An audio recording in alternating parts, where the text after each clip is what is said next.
recent talks, you've addressed the use of predictive analytics in healthcare, and you've noted some interesting human responses to the analysis results. What are those, and are the results not meeting expectations? That's a great question, Jan. I think, expectations could be very different depending on individuals. And what we're trying to do is to make our outcomes and expectations, aligned. It's especially challenging when you have individuals who are using more or less the same approaches, and those approaches, gave very interesting and positive outcomes. Especially if you're trying to bring new information, new facts, new data, and we call them new data stories, which contradict with what was done up until now.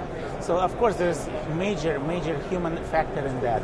So we're trying to bring those new data stories with empathy, try to develop together with our collaborators, customers, because it's ultimately for them to decide if they believe in those data stories, if they can act on them or not.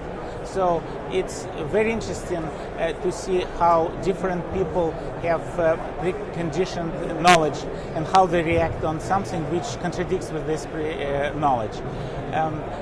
And that was most fascinating development for our team, especially in recent years.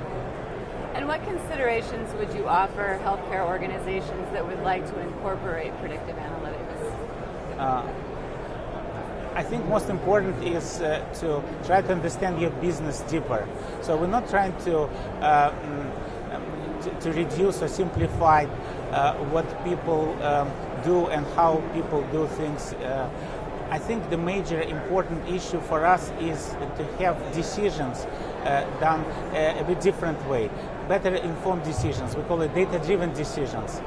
And you can of course use your experience, and you have your gut feeling. That's not going to go away. This human fact not going to go away. But if you have more information, especially analyzed information, which is actionable, insights should be actionable, and if you consider those and then act on them, and again, double check your metrics, see your outcomes, then I think that's the best gain you can get out of those. And in one of your many hats that you wear, you run the Kolker lab at Seattle Children's. And the mission of the lab is to propel biomedical discovery by translating data to knowledge to outcomes. So what kinds of data are you gathering? How are you gathering it? And what do you do with it?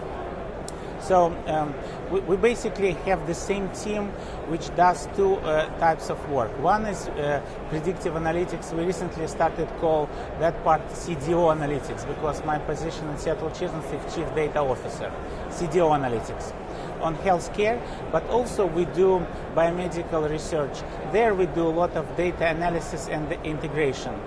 We collect data on different omics types, protein expression, proteomics, gene expression, transcriptomics, information about sequences, information about metabolic pathways. We're trying to combine it together. Our important development of recent years is MOPED, which is multi-omics pathway expression database resource, where we're trying to get publicly available information, reanalyze it, renormalize it in most consistent possible way to get consistent, statistically solid analysis of different data types. And similarly, we do the same stuff on healthcare. We're trying to blend lots of different data types together, trying to reanalyze it in order to make, again, better-driven, data-driven, better-informed decisions for healthcare leadership and managers. And what kinds of projects is the lab working on? Can you share some success stories? Yeah. So for example, MOPED is one of our recent work trying to blend information on gene protein expression and pathways. That was very interesting and challenging. You're trying to connect different resources. You're trying to take different data produced by different labs with different approaches, with different methods, and how to reprocess them, renormalize it, and put it in such a way that it's not basically apple to orange comparison, but it's something which is comparable across different labs, across different types of experiments, in order to get some new information which was not seen before, uncover hidden patterns. And again, similarly, data. So similarly, we have the same kind of approaches used for healthcare environment, where we're trying to be actionable, trying to empower our collaborators, our clients on healthcare side to make changes, to primarily focus on improving outcomes, improving safety. Cost reduction is very important for us, understanding of patient population better. All these different types, it's actually go hand in hand with what we do on research side as well. And what about the failures? Were there issues with analytics, with the data? And can you share a little bit about what you're learning?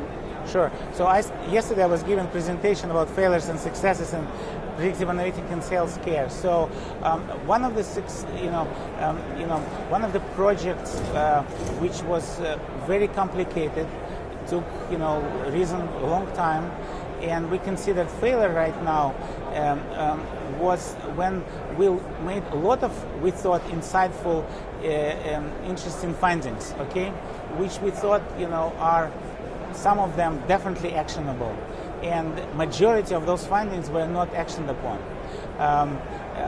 And the problems and the issues we uncovered, we were doing it more or less by ourselves. We didn't bring our collaborators and clients and customers together with us.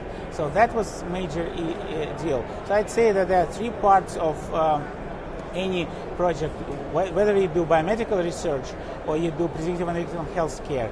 Of course, you need to do your data science. That goes by default. Use appropriate approaches, technologies, obviously. Then you need to use the best, I'd say, business and even consulting, practices and processes in order to deliver those very differently, to make them actionable. And then the key is, of course, it's about people. It's not just about data and technologies and approaches. It's about people, because if people believe in data stories, if they co-develop them with you, then they have higher probability to trust them. Then they have higher probability to act on them, and that's exactly what you want to get. You want people to look at what they do, reconsider it. If something can be changed, you would like them to make those changes, to make those interventions done differently, in order to get better outcomes, better results for your patients and families, or on biomedical research for other researchers and clinicians, right? I think that's the people angle is the major issue, which is kind of goes by default, but sometimes overlooked, and we overlooked it for some of our projects. But recently we changed, the way we approach it, and that's what I think major failures could be overcome, and results of analytics, whether it's done in healthcare or on research side, would be very different. So it all comes back down to the people. Yes, as usual. So shifting gears just a little bit, what people or projects are you following right now? What are you finding really interesting?